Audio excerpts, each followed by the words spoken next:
మనం ఇక్కడంతా ఈ మారిగా ఉంటే ఆ రోజు ఇక్కడుండే అభిమానులందరికీ చెప్పాలి, విధ్వంసం జరిగినప్పుడు మొట్టమొదటిసారి బయట వచ్చి జనసేన అధినేత పవన్ కళ్యాణ్ గారు ఈ రాష్ట్రంలో ప్రభుత్వ వ్యతిరేక ఓటు విడిపోకూడదని కలిసి పోటీ చేస్తామని చెప్పిన మొదటి వ్యక్తి జనసేన అధినేత పవన్ కళ్యాణ్ గారు. ఆ తర్వాత బీజేపీ నరేంద్ర మోడీ గారు, అదే మరిగా బీజేపీ కూడా ముందుకొచ్చి ముగ్గురం కలిశాం. 2 ఏళ్ళు అయింది.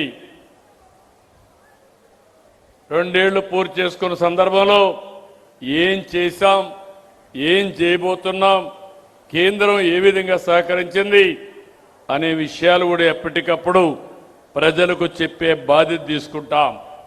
3 ప్రాంతాల్లో 3 సభలు పెడుతున్నాం. ఇవన్నీ పెట్టి ఎక్కడికక్కడ ఇప్పటికే మీరు చూశారు, సంక్షేమం ఎవరూ చేయలేని కార్యక్రమాలు చేశాం. సూపర్ 6 ఇచ్చాం. సూపర్ 6లో చెప్పినట్టు కాకుండా అదనంగా ఇచ్చాం.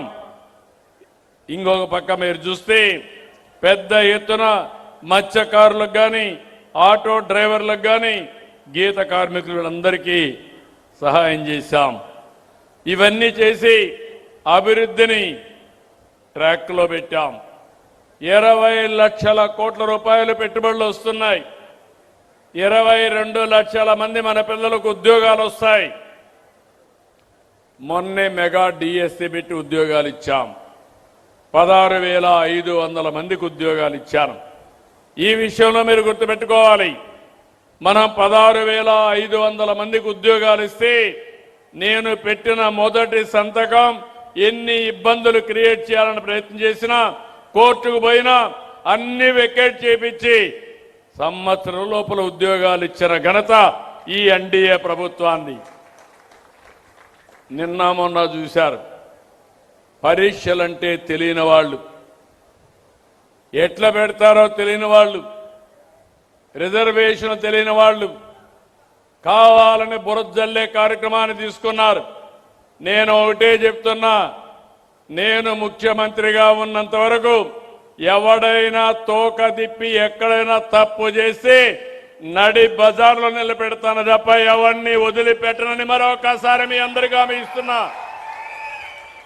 యువత గుర్తుపెట్టుకోవాలి, మీరు కష్టపడ్డారు, లక్షల మంది పరీక్షలు రాశారు. అంత మునుపు చెప్పారు జాబ్ క్యాలెండర్ ఇస్తామని. జాబ్ క్యాలెండర్ ఇవ్వలేదు కదా, నిరుద్యోగులకు దగా చేశారు. నేను వచ్చిన తర్వాత ఉద్యోగాలు ఇస్తామని ఉద్యోగాలు ఇచ్చాం. మళ్ళీ ఈ సంవత్సరం కూడా జాబ్ క్యాలెండర్ ఇచ్చాం. ఇది చూసిన తర్వాత భయపడిపోయి ఏం చేయాలనో దిక్కుదోచకుండా అతని చరిత్ర, గొడ్డలి పార్టీ చరిత్ర మీరు చూస్తుంటారు.